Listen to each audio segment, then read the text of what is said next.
Selamat pagi Bapak Ibu Saudara yang dikasihi Tuhan Yesus Kristus. Kita berjumpa kembali dalam sapaan pagi Majelis Daerah Malang 3 Timur bersama saya Diaken Las Berlinda dari GKJW Jemaat Keraksaan. Bersyukur karena kebaikan Tuhan selalu ada dalam setiap kita.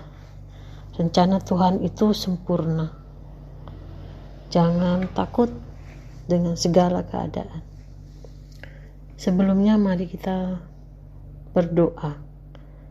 Bapa di surga, Bapa di dalam nama Tuhan Yesus Kristus, kami bersyukur untuk kemurahan-Mu, pimpinan-Mu sampai saat ini. Kami ada karena kasih dan anugerah-Mu dan rencana-Mu yang belum selesai atas kami. Saat ini kami mau mendengarkan kebenaran firman-Mu. Urapilah kami supaya kami mengerti dan mentaati akan setiap kehendak-Mu. Di dalam nama Tuhan Yesus Kristus kami berdoa. Amin.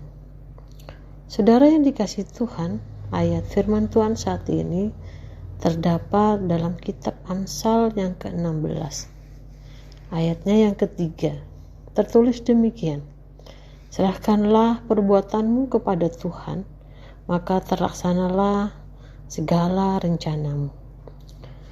Saudara yang dikasihi Tuhan, kita semua pasti punya rencana.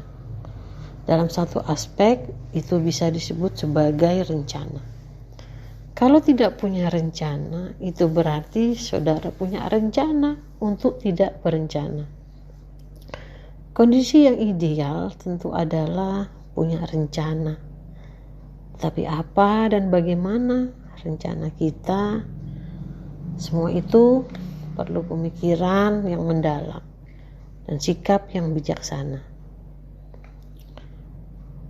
Kita bisa mengerjakan segala sesuatu sesuai dengan rencana kita, tapi tanpa Tuhan itu semua sia-sia dan tidak akan berhasil kalau Tuhan tidak berkenan.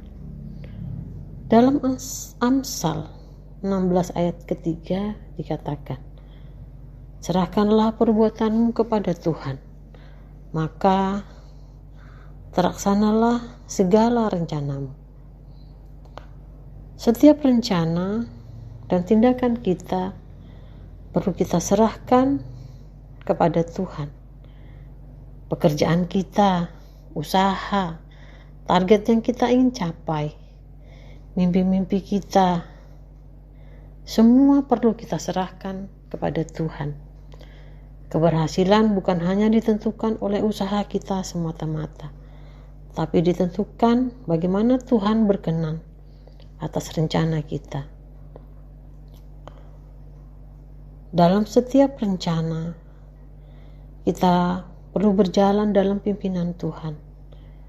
Kita perlu melangkah sesuai dengan kehendak-Nya, supaya kepastian akan keberhasilan rencana itu pasti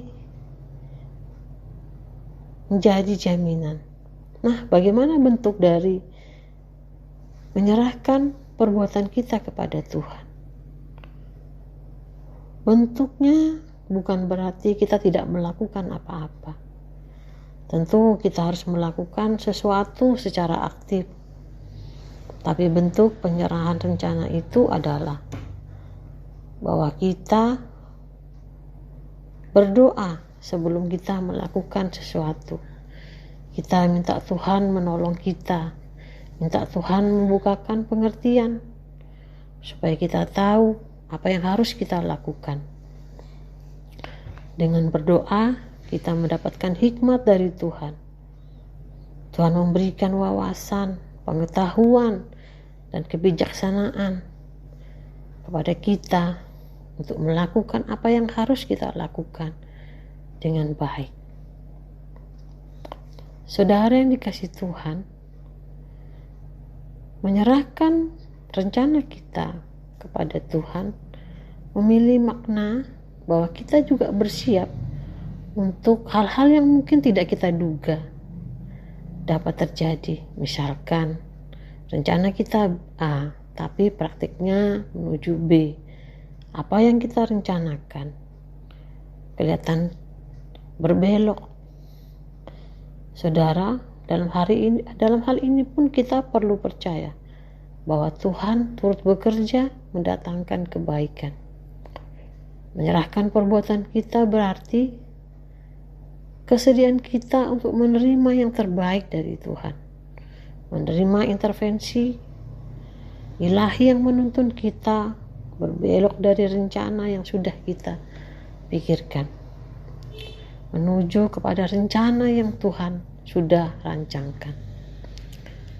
Dalam setiap keputusan kita perlu bertanya kepada Tuhan, apakah hal ini berkenan kepada Tuhan? Apa yang Tuhan kehendaki untuk saya lakukan?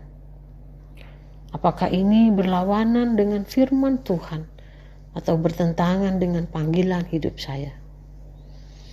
Saudara yang dikasihi Tuhan, ada banyak rancangan dalam hati kita, tetapi keputusan Tuhanlah yang terlaksana. Mari kita berdoa. Tuhan Yesus, kami bersyukur atas firman-Mu. Pimpin kami selalu dalam rencana-Mu di sepanjang hari ini. Semua rencana kami mau serahkan ke dalam tangan-Mu. Setiap perbuatan kami, dalam aktivitas kami mau serahkan kepadamu. Kiranya Engkau Tuhan menolong kami, melancarkan semuanya, dan menjadikan kami berhasil dalam rencana-Mu. Pimpin kami selalu Tuhan sepanjang hari ini, menjadi berhasil dan mempermuliakan nama Tuhan. Di dalam nama Tuhan Yesus Kristus kami berdoa. Amin.